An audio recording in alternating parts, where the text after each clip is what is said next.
Hôm nay anh em test cái mũ của mình nhá.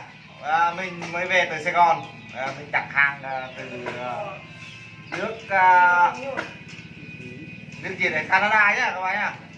Bây giờ mình sẽ thực hiện một ca khúc được mang tên, đó là ca khúc rất là quen thuộc thôi, ca khúc của anh Lam Trường.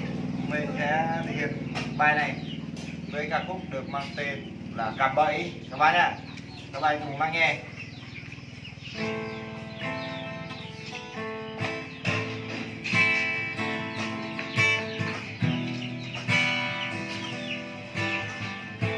Những người bạn vườn thăm sau tôi, bước từng bước chạm chân vừa rồi, nên coi lòng thật buồn, cố quên nè.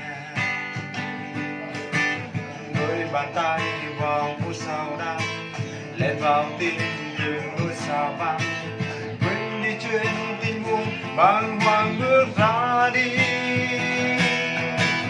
Vì anh đã biết có những lúc anh đã xót trao tôi rồi, hoa xin kia đau tươi làm sao cối nắng nghe với, và anh cố luôn nghĩ đúng chắc mãi đời sẽ qua trong đời, còn bước đến con đường hoa.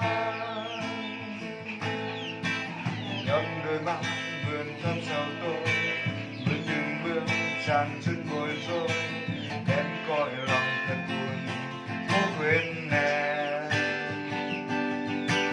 Đôi bàn tay vào khu cây đá, lén vào tim từng đôi sao vắng, chừng đi chuyến tin buồn bàng hoàng.